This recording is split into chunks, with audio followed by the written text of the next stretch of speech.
আসসালামু আলাইকুম। তো আজকে আমরা বেনজিনের কেমিক্যাল প্রপার্টিজ নিয়ে কথা বলবো। তো গত ক্লাসে আমরা তার প্রিপারেশন বা ওগুলো নিয়ে কথা বলেছিলাম। আজকে আমরা কেমিক্যাল প্রপার্টিজটা দেখবো। তো তার আগে আমাকে আগে বুঝতে হবে বেনজিনের স্ট্রাকচারটা।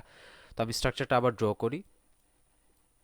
এবং আমরা এটা গত ক্লাসে দেখেছিলাম যে তাদের অল্টারনেটিং বন্ডসগুলো ডাবল বন্ড হয়। তো আমি যদি এটাকে ডাবল দিই, একটা gap, double gap, double gap, double, মানে অল্টারনেটিং গুলো তার ডাবল বন্ড হবে। তো বেনজিন আমরা যদি ভালো করে খেয়াল করি, এখানে কিন্তু অনেকগুলো পাই ইলেকট্রনস আছে। অবশ্যই থাকবে, কারণ এখানে অবশ্যই আমরা ডাবল বন্ড দেখতে পাচ্ছি। ডাবল বন্ড থাকা মানে এখানে পাই ইলেকট্রনস আছে। তবে বেনজিনে এগুলো শুধু পাই ইলেকট্রনস না, এগুলো হচ্ছে ডিলোকালাইজড পাই ইলেকট্রনস। এগুলো এই রেজোনেন্সের মধ্যে থাকে। ওইটা আমরা নেক্সটে দেখবো যখন আমরা রেজোনেন্স পড়বো। তো মেইন কথা হচ্ছে এখানে পাই ইলেকট্রনস আছে, এটা কনফার্ম। তো আমরা যখন এলকিন এবং অ্যালকাইন পড়েছিলাম আমরা দেখেছিলাম যে পাই ইলেকট্রন থাকা মানে ইলেকট্রন ডেন্সিটি বেশি থাকা, আর ইলেকট্রন ডেন্সিটি বেশি থাকা মানে ইলেকট্রোফাইল এসে অ্যাটাক করে। এটা তো আমরা অ্যালকিন এবং অ্যালকাইনে দেখেছিলাম। তো ইলেকট্রোফাইল এসে কি করতো, অ্যাড হয়ে যেত। আমরা এই এলকিন এবং অ্যালকাইনে দেখেছিলাম। যেহেতু এখানে আমার এই পাই ইলেকট্রনস ছিল, আমি আরেকবার ড্র করে দেখাই তাহলে একটু ক্লিয়ার হবে। এটা আমার অ্যালকিনের স্ট্রাকচার ছিল। অ্যালকিন আমার দেখতে এরকম ছিল অনেকটা, আর অ্যালকাইন ছিল আমার এরকম। তো ওইখানে কি হতো, আমার ইলেকট্রোফাইল গুলো এসে অ্যাড হতো। যেহেতু এখানে আমার একটা পাই বন্ড আছে, তাহলে পাই বন্ড থাকলে কি হবে, ইলেকট্রোফাইল এসে অ্যাড হবে। এজন্য আমরা এলকিন এবং অ্যালকাইনের ক্ষেত্রে এই ক্যারেক্টারিস্টিক রিয়েকশন হিসেবে আমরা ইলেকট্রোফিলিক এডিশনকে বলতাম। কিন্তু বেনজিনে কিন্তু ইলেকট্রোফিলিক এডিশন হবে না। যদিও আমরা দেখে মনে হচ্ছে যে এখানে পাই ইলেকট্রনস আছে, পাই বন্ডস আছে, তাহলে এখানে এসে ইলেকট্রোফাইল অ্যাটাক করবে, অ্যাটাক করে ইভেনচুয়ালি সে এই ইলেকট্রোফিলিক এডিশন রিয়েকশন দিবে। But that is not the case here. এখানে এই কেসটা হবে না। তার কারণটা কি? তার কারণটা হচ্ছে বেনজিনের যে এই যে রিংটা, এই যে একটা কম্পাউন্ড, সাইক্লিক কম্পাউন্ড, এটা কিন্তু অনেক স্টেবল একটা কম্পাউন্ড। কেন স্টেবল কম্পাউন্ড? কারণ এখানের মধ্যে ডিলোকালাইজড পাই ইলেকট্রনস আছে। এই যে এখানে খুব সুন্দর করে কথাটা বলা আছে যে এই স্ট্রাকচারটা স্টেবল ওই স্ট্রাকচার চেয়ে। কেন, কোন স্ট্রাকচার চেয়ে আমি আর একটু ভেঙে বলি। যদি কথার কথা, সে ফর এক্সাম্পল এখানে যদি ইলেকট্রোফাইল এসে এডি হতো, তাহলে কি হতো, এই বন্ডটা ভেঙে যেত না। এই বন্ডটা সে ফর এক্সাম্পল এই কার্বনে এসে ইলেকট্রোফাইল এসে অ্যাটাক করলো, তাহলে কি হতো, এই বন্ডটা ভেঙে যেত, ডাবল বন্ডটা ভেঙে যেত। ভেঙে এরকম উপর দিকে ওরকম কিছু একটা কম্পাউন্ড হতো কি হতো না? কারণ এখানে একটা হাত, এই কার্বনে একটা হাত খালি হয়ে যেত, তাই না? এরকম কিছু একটা হতো কিনা, এরকম কিছু একটা হতো। তো এই যে একটা ভাঙা ভাঙা কম্পাউন্ড, এই কম্পাউন্ডটার চেয়ে এই কম্পাউন্ডটা মোর স্টেবল। কেন স্টেবল? তার কারণটা হচ্ছে আমার বেনজিনের যে মেইন কম্পাউন্ড, এখানের মধ্যে আমার যে পাই ইলেকট্রনসগুলো আছে ওরা কিন্তু কনজুগেটেড সিস্টেমের মধ্যে আছে। আমরা কনজুগেটেড সিস্টেম ওই বেনজিনের প্রথম ক্লাসে পড়েছিলাম।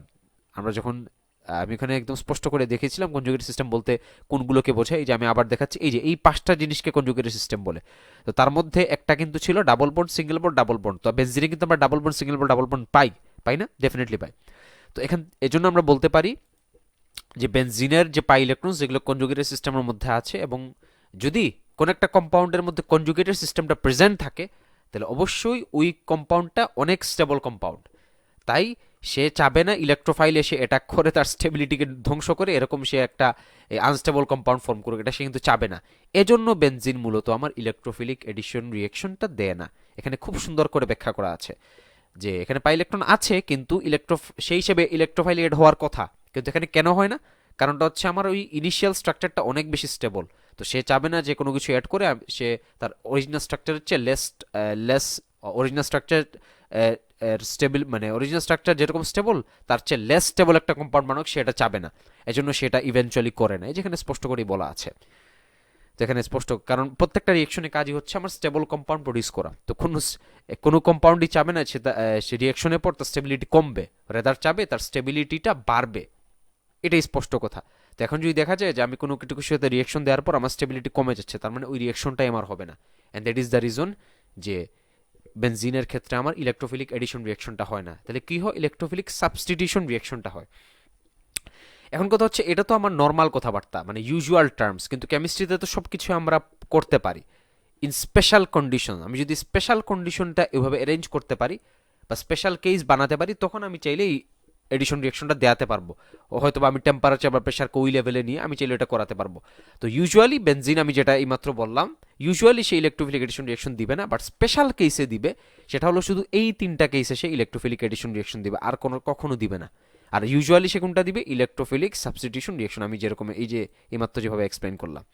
তো আশা করি আমরা এই পার্টটুকু বুঝতে পেরেছি। তো এখন আমরা একটু ভেতরে ঢুকি যে এডিশন রিয়েকশনটা কীরকম। তো এটা ভেরি সিম্পল। এটা আমার যদি বেনজিনের সাথে আমি এই 3 মোল হাইড্রোজেন দেই, তাহলে সে সাইক্লোহেক্সেন বানাবে। জাস্ট এই ডাবল বন্ডগুলো উঠে যাবে। এটা শর্ট ট্রিক হচ্ছে ডাবল বন্ডগুলো তুলে দেওয়া। তুলে দিলে কি এটা একটা সাইক্লোহেক্সেন হয়ে যাবে, ভেরি সিম্পল। কেন সাইক্লোহেক্সেন? কারণ এখানে 6টা কার্বন আছে, 6টা কার্বন, তাই হেক্সেইন। আর এখানে সাইক্লো কেন? কারণ এটা সাইক্লিক স্ট্রাকচারে আছে, ভেরি সিম্পল। আর আমি যদি এখানের মধ্যে 3 মোল X2 দিই, তাহলে এখানের মধ্যে এই 6টা কার্বনের মধ্যে 6টা হ্যালোজেন গ্রুপ যুক্ত হয়ে যাবে। আমি যদি এখানে ক্লোরিন দিতাম, 3Cl2 দিতাম, তাহলে এখানের মধ্যে 6টা Cl যুক্ত হয়ে যেত, এবং এটার কম্পাউন্ডের ফর্মুলাটা হয়ে যেত C6H6Cl6। এবং এটার নাম, এটা একটা স্পেশাল নাম আছে, সেটা হলো গিয়ে গ্যামাক্সিন। এটা কিন্তু অনেক জায়গায় এমসিকিউতে আসে, গ্যামাক্সিন C6H6Cl6। অথবা আমরা হেক্সাক্লোরো বেনজিনও বলতে পারি, যেটাই বলি না কেন, ভেরি সিম্পল থিং। তারপর ওজনের সাথে রিয়েকশন দিলে ভেরি সিম্পল, এখানে আমার যে ডাবল বন্ডগুলো, এখানের মধ্যে একটা এরকম ওজন যুক্ত হয়ে যাবে, এবং এই বন্ডটা ভেঙে যায়, মাঝখানের মধ্যে এরকম যুক্ত হয়ে যাবে। এখন সবগুলো ডাবল বন্ডের ক্ষেত্রে সেম কাহিনী হবে, ডাবল বন্ডের মাঝখানে একটা ও যুক্ত হয়ে যাবে, তারপর এখানে একটা ও, এখানে একটা ও, এরকম কানেকশন হবে। এখানের মধ্যে ডাবল বন্ডের মাঝখানে একটা ও এড হয়ে যাবে, তারপর এখানে একটা ও, এখানে একটা ও, এখানে একটা, এগুলো দেখেই বোঝা যাচ্ছে, এখানে স্পষ্ট করেই বলা আছে। তো এটা আমি আর ডিটেলসে ব্যাখ্যা করছি না, ভেরি সিম্পল থিং। তারপর লাস্টে গিয়ে কী হবে, ওই যে আমার মাঝখানের ও গুলোকে আমি এক্সক্লুড করে দিব, যে মাঝখানে কিন্তু 3টা ও আছে, 3টা ডাবল বন্ড থেকে 3টা ও মাঝখানে, তো ওই 3টা ওকে আমি এক্সক্লুড করে বাকি যে কম্পাউন্ড, এদেরকে আমি এরকম র্যাপ আপ করে ফেলবো। র্যাপ আপ করে আমরা দেখতে পারবো যে আসলে এই 3টাই সেম কম্পাউন্ড, এই যে 3টাই কিন্তু আমার CHO কম্পাউন্ড। আমরা যদি ভালো করে খেয়াল করি, এখানেও CHO, এখানেও CHO, এখানেও CHO, এখানে CHO, 3টাই কিন্তু আলটিমেটলি আমার CHO কম্পাউন্ড। তো আলটিমেটলি আমি লিখে ফেলতে পারি 3CHO, আলটিমেটলি এইভাবে ভেঙে সুন্দর করে আমি গুছিয়ে লিখে ফেলতে পারি। তো এটা খুবই সিম্পল একটা কনসেপ্ট। ওকে ওকে সো এখন আমরা একটা জিনিস বোঝার ট্রাই করবো, যেটা আমরা অনেক সময় পড়েছি, যে সিগমা কমপ্লেক্স জিনিসটা আসলে কি। তো তার আগে আমাকে বুঝতে হবে, এই যে আমার বেনজিনে আমি একটু আগে বললাম যে ক্যারেক্টারিস্টিক রিয়েকশন আমার ইলেকট্রোফিলিক সাবস্টিটিউশন, তো এটা আসলে কীভাবে হয়, প্রসেসটা, মেকানিজমটা কীরকম, তো সেটা বুঝলে আমি আসলে সিগমা কমপ্লেক্সের কনসেপ্টটা ইজিলি বুঝে যাব। তো তার আগে আমি একটা বেনজিন ড্র করা ট্রাই করি। ফর এক্সাম্পল, এটা হচ্ছে আমার একটা বেনজিন, আমি বেনজিনটাকে ড্র করলাম, double bond, single bond, double bond, single bond, double bond. Okay, আমি জাস্ট এদের মতো আঁকা ট্রাই করি, তাহলে এটা বুঝতে ইজি হবে। ওকে, তো প্রথমে কি এখানে অ্যাটাক করবে, তো ইলেকট্রোফাইল, এটা কনফার্ম। তো এখানে আমার আমি ইলেকট্রোফাইল একটাকে অ্যাটাক করালাম, এবং এটা আমরা কিন্তু গত ক্লাসে বলেছিলাম যে আমি এরোটা অলওয়েজ হাই ইলেকট্রন ডেন্সিটি থেকে লো ইলেকট্রন ডেন্সিটির দিকে দিব। যদিও আমি বুঝলাম যে ইলেকট্রোফাইল এসে অ্যাটাক করছে, তাই আমার সেই হিসাবে আমার এরোটা কিন্তু এরকম দেওয়ার কথা ছিল, কিন্তু আমি এরকম এরোটা দিব না, কারণ এরোটা দেওয়ার কনভেনশনটা হচ্ছে আমি হাই ইলেকট্রন ডেন্সিটি থেকে লো ইলেকট্রন ডেন্সিটির দিকে দিব। তাহলে হাই ইলেকট্রন ডেন্সিটি ডেফিনেটলি আমার এই পাই বন্ড, আর লো ইলেকট্রন ডেন্সিটি কনফার্ম ইলেকট্রোফাইল। কারণ ইলেকট্রোফাইল কাকে বলে, যে ইলেকট্রনকে ভালোবাসে। তো ইলেকট্রনকে কে ভালোবাসবে, যার মধ্যে ইলেকট্রন নাই, আই মিন পজিটিভ চার্জ, তাই না? তো এটা হচ্ছে লো ইলেকট্রন ডেন্সিটি জোন, এটা হচ্ছে হাই ইলেকট্রন ডেন্সিটি জোন, এই জন্য এরোটা এখান থেকে এখানে হয়েছে, হাই থেকে লোতে, ভেরি সিম্পল কনসেপ্ট। আচ্ছা, তো এটা হলো, তারপর কি হবে রিয়েকশনটা, তারপরে কি হবে, এটার পর এই বন্ডটা কিন্তু আমার ভেঙে যাচ্ছে, এটার পর কি হবে, আমার এই বন্ডটা ভেঙে যাবে। তো আমি কি করলাম, এই যেখানে খুব সুন্দর খাতার মধ্যে এখানে স্পষ্ট ব্যাখ্যা করা আছে, তো আমি একটু ভেঙেই দেখাই, যে এখানের মধ্যে আমার বন্ডটা ভেঙে যাবে, ভেঙে গিয়ে এই ডাবল বন্ডটা ভেঙে যাবে, এখানে সেই ইলেকট্রোফাইলটা যুক্ত হবে, আর বাকি হাতে থাকবে হাইড্রোজেন। এটা ভেরি সিম্পল কনসেপ্ট, কারণ প্রত্যেকটাতে একটা একটা হাইড্রোজেন ছিল, ওই একটা হাইড্রোজেন এখানে বসে গেছে, ভেরি সিম্পল কনসেপ্ট। আর জাস্ট বন্ডটা আমার ভেঙে গিয়েছে, তো এটা আসলে আমাদের না বুঝার কিছুই নেই। ওকে, এখন তাহলে আলটিমেটলি কী হবে, এই বন্ডটা কিন্তু আমার ভেঙে গেছে, তার মানে এটা কনফার্ম যে আমার এই যে একটা কার্বন ছিল, এই কার্বন থেকে একটা বন্ড যেহেতু চলে গেছে, তার মানে এই কার্বন ইলেকট্রনের ডেফিসিয়েন্সি দেখা গিয়েছে এই কার্বনের মধ্যে, এটা তো কনফার্ম, কারণ এই কার্বন থেকে আমার একটা বন্ড চলে গিয়েছে, তাহলে কনফার্ম এই কার্বনের মধ্যে আমার ইলেকট্রনের ডেফিসিয়েন্সি দেখা যাচ্ছে। আর ইলেকট্রনের ডেফিসিয়েন্সি মানে এখানের মধ্যে পজিটিভ চার্জ আছে, এটা আমরা কনফার্ম। ওকে, তো এই পার্ট আশা করি আমরা বুঝতে পেরেছি। এরপর কি হবে, এরপর যেটা হবে, এই পজিটিভ এই কম্পাউন্ডটা তো চাবে যে আমি স্টেবল ফর্মেই থাকি, আমার মধ্যে প্লাসটা সেগুলো কিছু না থাকুক, প্রত্যেকটা কম্পাউন্ডই তো সেটাই চায়।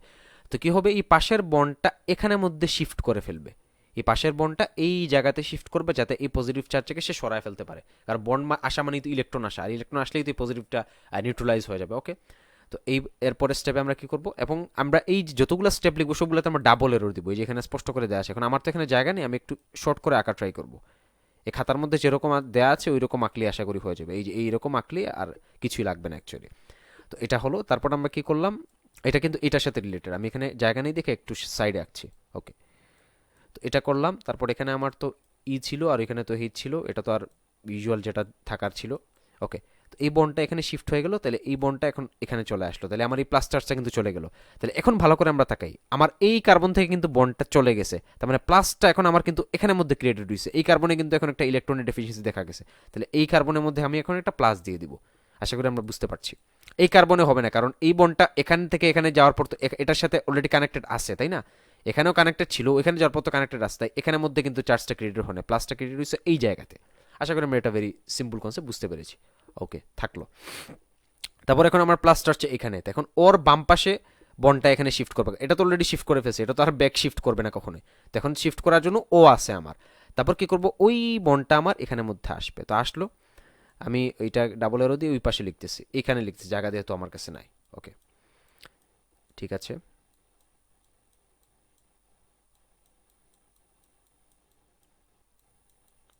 ঠিক আছে, তো আমার এখানে তো বন্ডটা ছিল, ওই বন্ডটা এখন আমার এখানে চলে আসলো, তাহলে এখানে এটা এখন আমার এখানে চলে আসলো। ঠিক আছে, তাহলে এখন আমার কিন্তু এই কার্বনটার থেকে বন্ড, এই কার্বনটা থেকে কিন্তু আমার বন্ডটা চলে আসছে, এই যে আমার এই কার্বনটা থেকে বন্ডটা চলে আসছে, এজ এ রেজাল্ট আমার পজিটিভ চার্জ কিন্তু এখন এই টপ কার্বনটাতে ক্রিয়েট হবে, কারণ এই বন্ডটা আমার এখানে চলে আসছে। তাইলে আমার ওই কার্বনটা থেকে বন্ড চলে গেছে, তাইলে আমার প্লাস চার্জটা এখন এখানে ক্রিয়েটেড হবে, এই জায়গাতে ক্রিয়েটেড হবে। ওকে, এখন এই প্লাসকে নিউট্রালাইজ করতে কিন্তু আমার আশপাশে কিন্তু কোনো বন্ড নেই, তাহলে কি হবে আলটিমেটলি লাস্ট স্টেপে গিয়ে যেটা হবে, ওই হাইড্রোজেনটা ওকে ইলেকট্রন দিয়ে দিবে, দিয়ে সে নিজে এইচ প্লাস আকারে বের হয়ে যাবে। এটা হচ্ছে আমার ফাইনাল স্টেপ, এই যে এখানে খুব সুন্দর করে বলা আছে লাস্টে, এইচ আমার ওকে ইলেকট্রন দিয়ে, মানে এখানে এই বন্ডটার মধ্যে ইলেকট্রন দিয়ে ফেলবে, এজ এ রেজাল্ট এখানে বন্ড ক্রিয়েটেড হয়ে যাবে, আর এখানে প্লাসটা চলে গেল, আর সে এইচ প্লাস আকারে বের হয়ে যাবে, এই যে সে খুব সুন্দর এইচ প্লাস আকারে বের হয়ে গেল, এবং আলটিমেটলি আমার এই কম্পাউন্ডটা বাকি থাকলো। এইটা হচ্ছে কি আমার একটা ইলেকট্রোফাইল বেনজিনের মধ্যে একটা সাবস্টিটিউন্টকে সাবস্টিটিউট করে নিজে বসে যাওয়ার প্রসেসটা। আশা করি এটা আমরা বুঝতে পেরেছি। এটা হচ্ছে আমার মূলত ইলেকট্রোফিলিক সাবস্টিটিউশনের পুরো প্রসেসটা, পুরো মেকানিজমটা। এই প্রসেসে ইলেকট্রোফিলিক সাবস্টিটিউশন বেনজিনের মধ্যে হয়। তাহলে এখন আমার ওই যে তিনটা স্টেপ আমি লিখছিলাম, এই যে এই তিনটা স্টেপ লিখছিলাম, যে এই তিনটা স্টেপকেই একসাথে বলে হচ্ছে গিয়ে সিগমা কমপ্লেক্স। এই পুরো তিনটা স্টেপকে একসাথে বলা হয় সিগমা কমপ্লেক্স। এই তিনটা স্টেপ না লিখে আমি যদি জাস্ট এই জিনিসটা লিখতাম, যে এরকম লিখতাম আর প্লাস দিয়ে এরকম ডট ডট, এটা মানে ইন্টারমিডিয়েট কম্পাউন্ড বুঝে, এখানে ই দিতাম আর এখানে হেজ দিতাম, একই কথা হতো। এই তিনটা প্রসেস লিখে যা কথা আমি একটা সিম্বল দ্বারাই বুঝাই, এই তিনটা মেকানিজমকে আমি এই ইন্ডিকেট করে ফেলতে পারি। এইটা আমি এখানে খুব সুন্দর করে বলছি, যে এই পুরো তিনটা প্রসেসকে আমি চাইলে এই সিগমা কমপ্লেক্স দ্বারা এক্সপ্রেস করতে পারি। তো আশা করি আমরা সিগমা কমপ্লেক্স বলতে কি এটা আমরা সহজে বুঝতে পেরেছি, যে বেনজিনে ইলেকট্রোফিলিক সাবস্টিটিউশন রিঅ্যাকশনে আমার যে প্রসেসগুলো হয় বা মেকানিজমগুলো হয়, এই মেকানিজমগুলোর যে আমার তিনটা ধাপ, এই তিনটা ধাপকে আমি চাইলে একটা ধাপ দ্বারা লিখে ফেলতে পারি, যেটাকে শর্টে আমরা বলে ফেলতে পারি সিগমা কমপ্লেক্স। তো আমরা যখন সামনের পার্টে রিঅ্যাকশনগুলো দেখবো, বিভিন্ন রিঅ্যাকশন নিতে পড়বো আমরা, ইলেকট্রোফিলিক সাবস্টিটিউশনের বিভিন্ন টাইপস আছে, ওই টাইপসগুলো যখন আমরা পড়বো তখন আমরা কিন্তু এই পুরো মেকানিজমটাকে বড় করে লিখবো না, কারণ লিখতে গেলে আমাদের টাইম, এটা আমাদের জন্য টাইম কনজিউমিং হয়ে যাবে। তো আমরা জাস্ট সিগমা কমপ্লেক্স দ্বারা লিখে ফেলবো, যাতে করে এই পুরো প্রসেসটা আমাদের জন্য শর্ট হয়ে আসে। তো আজকে এতটুকুই, আমরা নেক্সট ক্লাসে ইনশাল্লাহ আমরা ওই বাকি যেগুলো আছে ওগুলো আমরা কাভার দেওয়ার ট্রাই করবো। তো আজকে এতটুকুই, আসসালামু আলাইকুম।